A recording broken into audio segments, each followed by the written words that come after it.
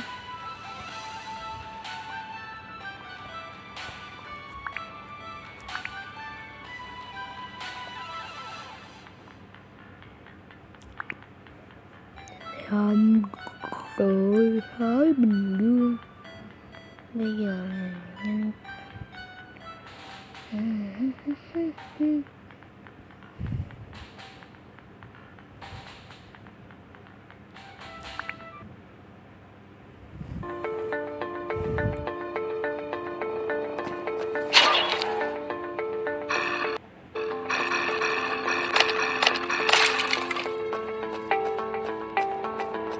Ow.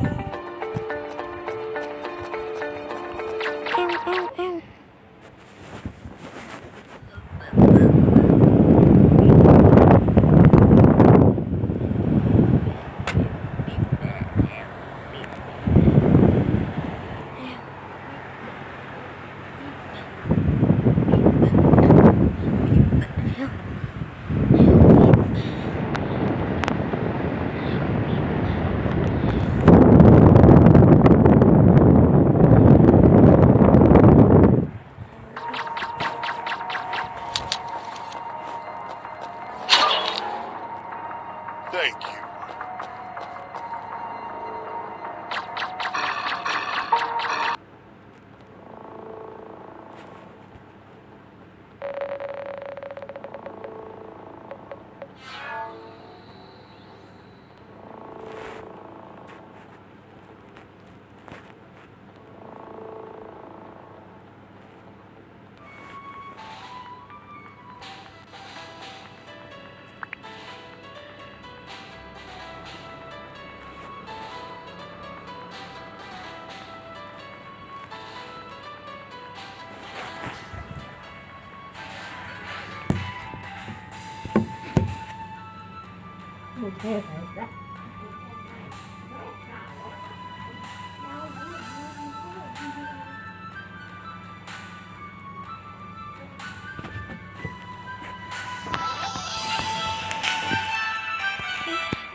Đường băng.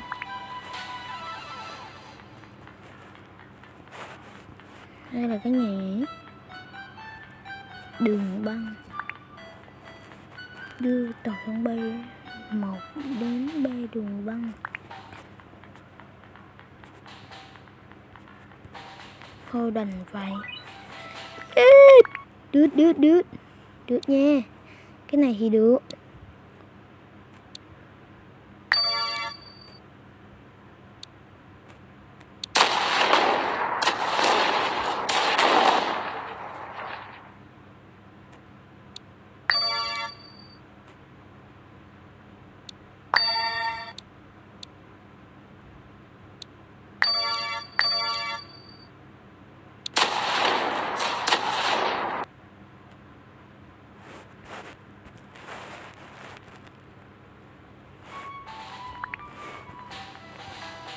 Nó nha. Thêm một nồi nhái nhói. Thêm một ít nhánh nhông nhới nha. Thêm một loại máy bay mới, thêm một sức chiến đấu mới cho chúng ta. Du. Neo neo neo neo neo neo neo.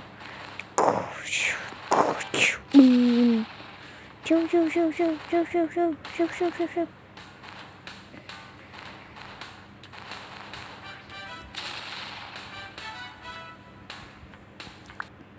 Cùng vào Master D và Sim Lee đầu tư cho trái tim nha. Đầu tư cho trái tim.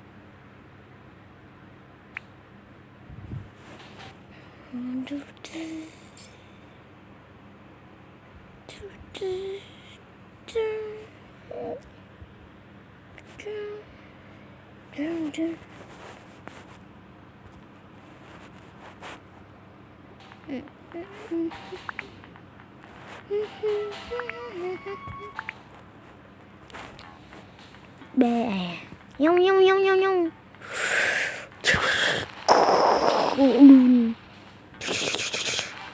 Đun đun đun đun đun.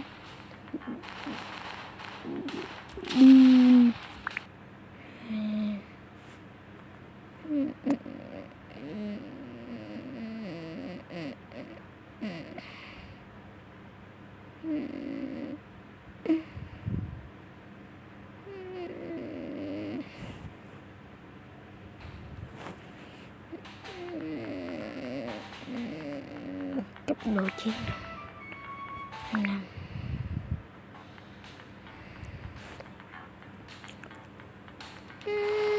Đun đun đun đun đun đun đun đun đun đun đun đun đun đun.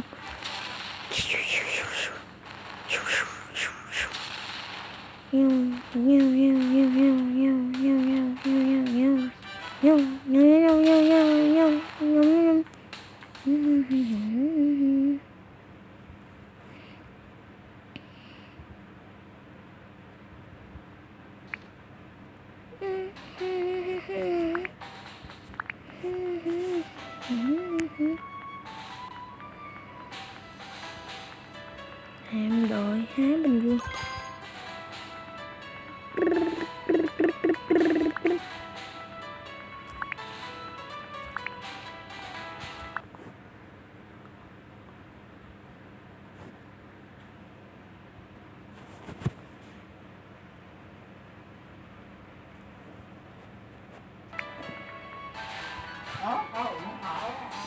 Đâu có.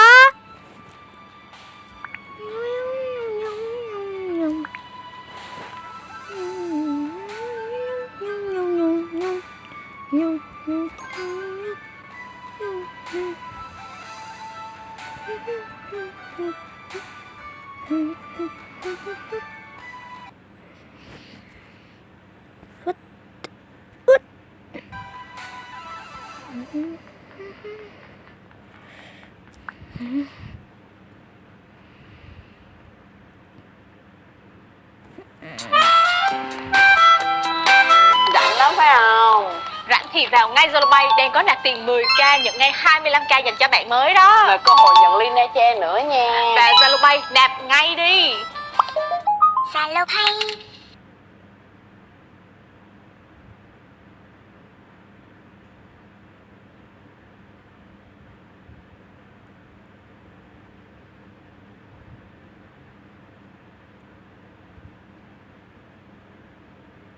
Phải nồi. Cái quái gì đang xảy ra? Ê, sao không?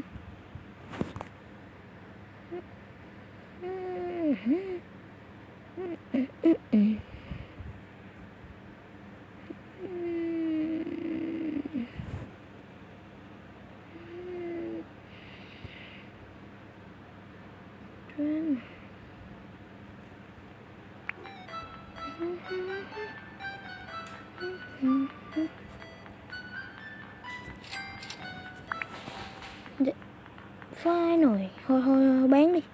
Bán đi.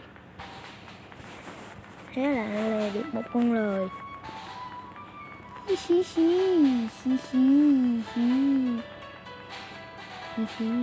Thế là lại có thêm một con lời nữa rồi.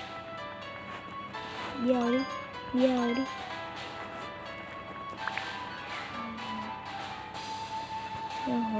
Hôm nay sẽ có bao nhiêu thứ rồi.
Rảnh lắm phải không?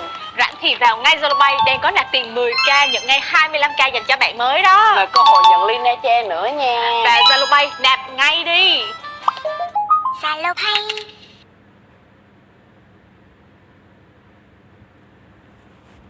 Bắt đầu hành trình chinh phục đam mê bằng chính những đội bóng bạn yêu thích cùng UFC siêu sao bóng đá. Khi bắt đầu trò chơi, bạn sẽ được chọn một đội bóng và sẽ được tặng những cầu thủ nổi tiếng nhất của đội bóng đó.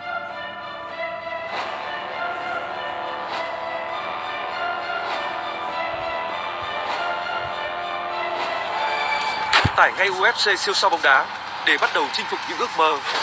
UFC, siêu sao bóng đá, game quản lý bóng đá số 1 tại Việt Nam. Tải game ngay tại App Store và Google Play.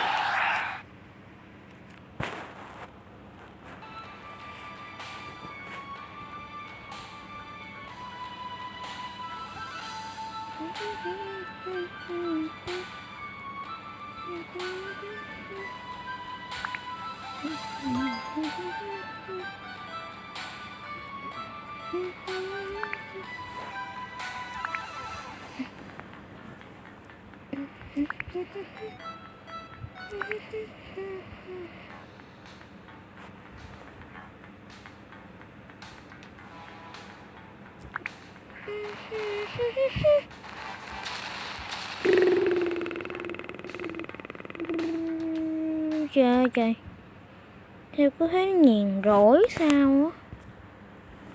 Cứ nhàn rỗi, chỉ cần ngồi đó rồi chờ nó trôi về thôi. Chả cần phải làm gì, chả cần phải làm gì. Cứ ngồi chờ, ôi trời ơi trời.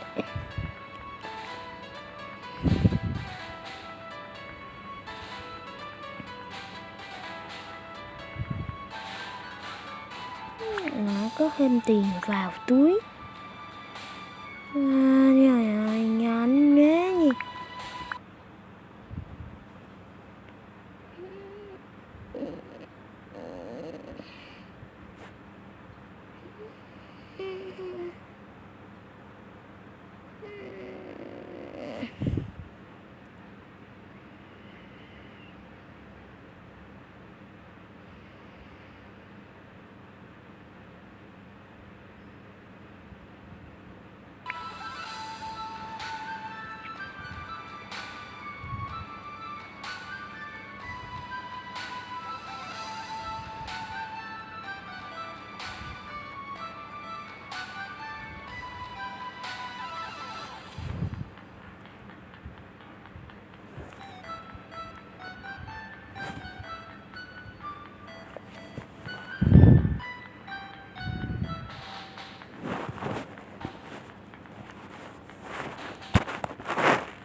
chắc sẽ không phải Đến rồi, cuối cùng cũng đến rồi. Game mobile Pokemon được mọi người mong đợi, cuối cùng đã xuất hiện rồi. Ở đây có Pokemon từ Gen 19, đúng vậy, không sót một con nào cả. Mở màn vẫn là giáo sư Watt quen thuộc, nhưng mà có thể chọn 3 Pokemon khởi đầu của Gen 9. Về mặt chiến đấu đã làm cho mạnh hơn và chi tiết hơn. Bạn hãy xem thử cảm nhận này. Tiến hóa Mega và Terrasto cùng tồn tại. Trò chơi đã làm ưu hóa đặc biệt đối với từng vùng, nghiên cứu kỹ về vùng phân bố của các Pokemon. Nhằm tiện cho thời gian của mọi người, trò chơi còn thêm vào tính năng máy ấp trứng. Bạn có thể chọn tắt ở dã ngoại, cũng có thể chọn nhận ở máy ấp trứng. Còn đợi gì nữa, hãy cùng tôi nhớ lại đoạn ký ức của tuổi thơ nào.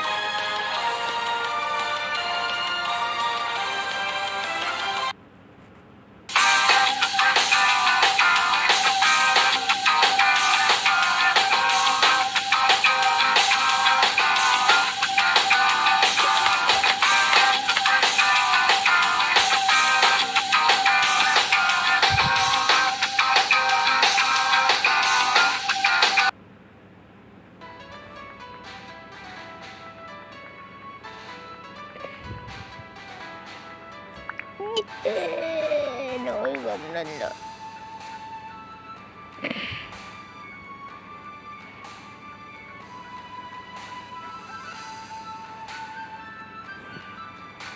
Đi được nha.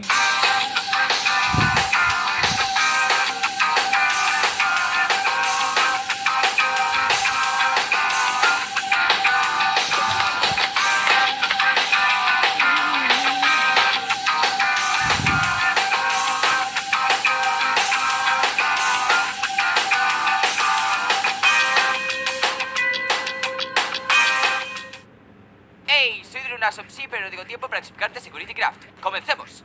Este Monte Karmaland nos añade nuevas maneras de mantener seguros lugares e inventarios de visitas no deseadas con una multitud de bloques interactivos y explosivos. Entre ellos está la cámara de seguridad. Colócala donde quieras y haz clic derecho a la cámara con un monitor de seguridad. Selecciona la que quieras ver y ¡voilá! Escáner de retina. Si lo miras directamente emitirá una señal de redstone. Se puede combinar con una puerta de hierro reforzada. Protecto. En días lluviosos o con nieve y con una vista clara al cielo, atacará a cualquier criatura en un radio de 10 bloques cada 10 segundos con un rayo. Proyector. Proyecta versiones holográficas del bloque que quieras. Se puede configurar la altura, la anchura, distancia y si es en horizontal o vertical. El SMI.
Đế.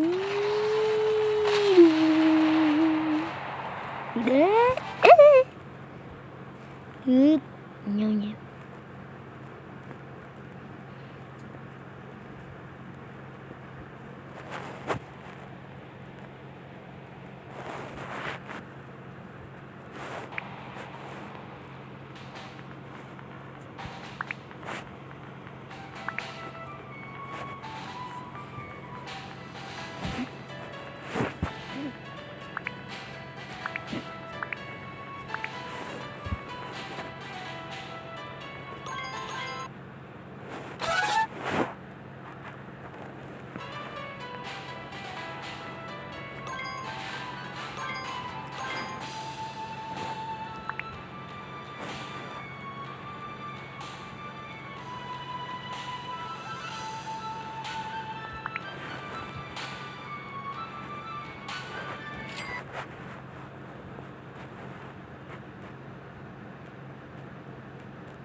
Giọng tăng nhanh lên 2 triệu để mỗi khóa cái này nè, chứ cái tình trạng bị tràn ngập máy bay ở đây là hơi lâu dài đó nha các bạn.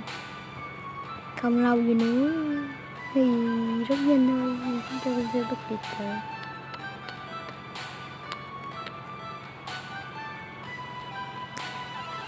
Tinh, tinh, tinh, tinh.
đứa này lợi nhuận sáng suốt.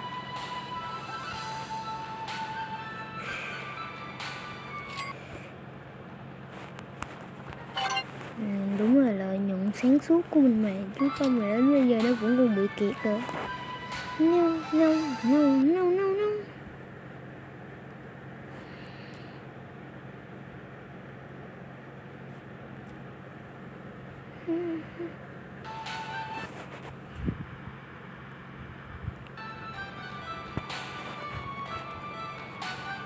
Ôi trời ơi.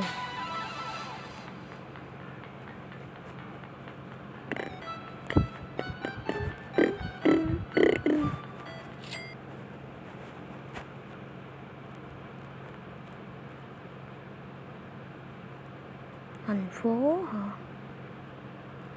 Hai thành phố. Thành phố về.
Tạm biệt mọi người, ở tập sau mình sẽ quay tiếp tục nha.